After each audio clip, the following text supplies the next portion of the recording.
अस्सलाम वालेकुम। आपको पता है कि 24वां सिपारा है, सूरह ज़मर है, उसी को कंटिन्यू करें हैं। बिस्मिल्लाहिर्रहमानिर्रहीम। और फिर जिनकी मौत का हुक्म कर चुका तो इनको रोक लेता है और बाकी रूहों को मुकर्ररा वक्त तक के लिए रहा कर देता है। इसमें यकीनन निशानियां हैं इन लोगों के लिए जो फ़िक्र करते हैं। 42 क्या उन्होंने अल्लाह के सिवा और सिफारिशी बना लिए हैं?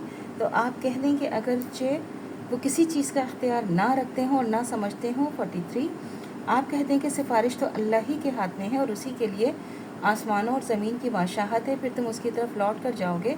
44 और जब तन्हा अल्लाह का जिक्र होता है तो जो लोग आखिरत पर यकीन नहीं रखते उनके दिल भारी हो जाते हैं, और अल्लाह के सिवा औरों का जिक्र होता है तो खुश होते हैं। 45 आप कह दीजिए कि ए अल्लाह, आसमानों और ज़मीनों को पैदा करने वाले, पोशीदा और ज़ाहिर को जानने वाले, तू ही अपने बंदों में इन्हीं बातों को फैसला करेगा जो इनमें इख्तलाफ करते थे। 46 और अगर जालिमों के पास तमाम दुनिया की सारी चीज़ें हों और इन सारी चीज़ों के साथ इतनी चीज़ें भी हों तो वो क़यामत के दिन सख्त अजाब से खुलासी पाने के लिए उनको देने लगें, तो अल्लाह की तरफ से उनको वो मामला दरपेश होगा जो उनको गुमान भी ना था, और उन पर उनके सारे बुरे अमाल ज़ाहिर हो जाएंगे, और जिसका अजाब का वो अजाब मजाक उड़ाते थे उनको आ घेरेगा। 48 और फिर जब आदमी को तकलीफ़ होती है तो हमको पुकारने लगता है, फिर जब हम उसको अपनी तरफ से कोई नेमत अता करते हैं तो कहता है ये तो मुझको मेरी तदबीर से मिली है, बल्कि वो तो एक आजमाइश है, लेकिन अक्सर लोग समझते नहीं हैं। 49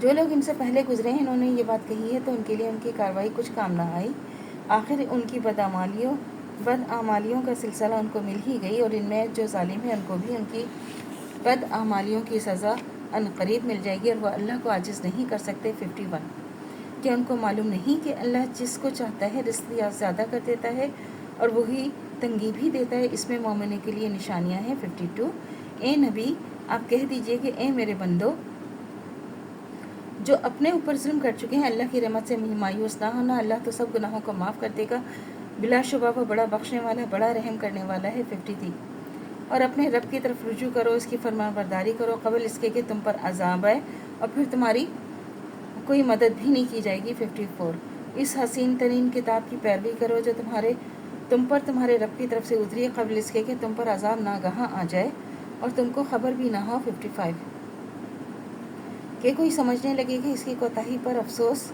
जो मैंने अल्लाह के हक़ में किया और मैं तो सिर्फ हंसता ही रहा, या ये कहने लगे कि अगर अल्लाह मुझे हिदायत करता तो मैं भी परहेज़गारों में होता। 57 या जब अजाब देख ले तो कहने लगे कि अगर मुझ पे एक बार दुनिया में जाना हो तो मैं भी नेकों में हो जाऊं। 57 हाँ, बेशक मेरी आयत तो तेरे पास आ चुकी थी, फिर भी तुमने उनको झुटलाया और तकब्बुर किया और काफिरों में शामिल रहा। 59 और क़यामत के दिन देखेंगे कि जिन लोगों ने अल्लाह पर झूठ बोला उनके चेहरे सियाह होंगे, क्या दोज़ख में गरूर करने वालों को ठिकाना नहीं है। 60 और अल्लाह उन लोगों को निजात दे देगा जो अल्लाह से डरते थे, तो उनको कोई तकलीफ ना पहुँचेंगे, ना वो गमगीन होंगे। 61 तो अल्लाह से दुआ करनी चाहिए जो हमारे ईमान है मरते दम तक कायम व दायम रहे, खातम बिल खैर ईमान पर हो।